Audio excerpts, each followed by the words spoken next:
हड़ताल के बाद पटना की गलियों में जगह जगह जमा कचरे ने जो तस्वीर दिखाई है, अब उसी के बाद सफाई व्यवस्था बदलने की पूरी तैयारी में लग चुके हैं सरकार। लेकिन सवाल वही है कि लगभग 555 करोड़ की नई व्यवस्था से क्या सच में राजधानी की सफाई सुधरेगी और सफाई कर्मियों की भूमिका क्या होगी? जानिए मकसद विस्तार से। नमस्कार, एक न्यूज 24 देख रहे हैं आप, मैं हूं अफसद ब्यूटी। पटना की सफाई व्यवस्था को लेकर नगर निगम ने बड़ा कदम उठाया। राजधानी में लंबे समय से कचरा उठाव और सड़क सफाई को लेकर सामने आ रही चुनौतियों के बीच अब पूरे सिस्टम को नए तरीके से संचालित करने की तैयारी है। नगर निगम ने एकीकृत ठोस कचरा प्रबंधन व्यवस्था के तहत निजी एजेंसी को 4 साल के लिए करीब 555 करोड़ रुपए का काम देने की प्रक्रिया शुरू कर दी है। इसके लिए टेंडर जारी हो चुका है। नई व्यवस्था का असर पटना के सभी 75 वार्डों में देखने को मिलेगा, यानी घरों और दुकानों से कचरा उठाने से लेकर सड़कों की सफाई और कचरे को आगे पहुंचाने तक का बड़ा हिस्सा निजी एजेंसी के जिम्मे होगा। दरअसल हाल के दिनों में देखेंगे, सफाई कर्मियों की हड़ताल के दौरान जो 8 दिनों का हड़ताल हुआ, राजधानी के कई इलाकों में सफाई व्यवस्था पूरी तरह से चरमरा गई, प्रभावित हुई थी।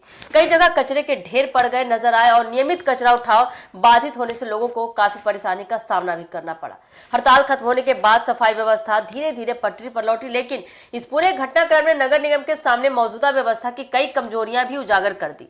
अब निगम इसी तरह की स्थिति से निपटने के लिए कि आगे इस तरह की स्थिति न हो, एकीकृत व्यवस्था लागू करने जा रहा है। नई व्यवस्था में करीब 4 लाख घरों और व्यवसायिक प्रतिष्ठानों को कवर करने की योजना है। इसमें लगभग 3 से 3.5 लाख से ज्यादा आवासीय घर, अपार्टमेंट और हॉस्टल के अलावा करीब 61,000 व्यवसायिक प्रतिष्ठान शामिल है। खास बात तो यह होगी कि कचरा उठाते समय उसे अलग अलग श्रेणियों में रखने पर जोर दिया जाएगा। घरों और दुकानों से कचरा उठाने के बाद उसे गार्बेज ट्रांसफर स्टेशन यानी जीटीएस तक पहुंचाया जाएगा। इसके बाद कचरे को प्रसंस्करण स्थल तक ले जाने की जिम्मेदारी भी एजेंसी की होगी।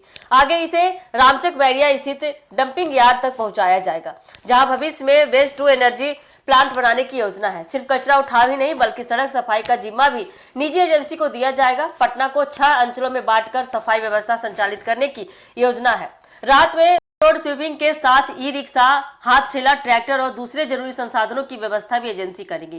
पहले नगर निगम ने सफाई व्यवस्था मजबूत करने के लिए 725 नए वाहन खरीदने की योजना बनाई थी, लेकिन एकीकृत ठोस कचरा प्रबंधन व्यवस्था लागू होने के बाद इस खरीद पर रोक लगा दी गई है। अब निगम खुद बड़ी संख्या में वाहन खरीदने के बजाय निजी एजेंसी के संसाधनों से व्यवस्था चलाने की तैयारी में है। मौजूदा व्यवस्था में खराब और पुराने वाहनों के कारण कई इलाकों में नियमित कचरा उठाव प्रभावित होने की बात सामने आई है। ऐसे में नई व्यवस्था के सामने सबसे बड़ी चुनौती सिर्फ कचरा उठाना नहीं, बल्कि हर वार्ड में नियमितता, निगरानी और जवाबदेही बनाए रखना होगा। तो आपको आगे बताते चले इसी मामले को लेकर कि अब देखने वाली बात तो यह होगी कि हड़ताल के बाद बदली तस्वीर और पुरानी व्यवस्था की परेशानियों से सबको लेकर शुरू होने वाली यह नई व्यवस्था, नई तकनीक पटना को वास्तव में कितना साफ बना पाती है, कितना पटना की सफाई व्यवस्था को बदल सकती है।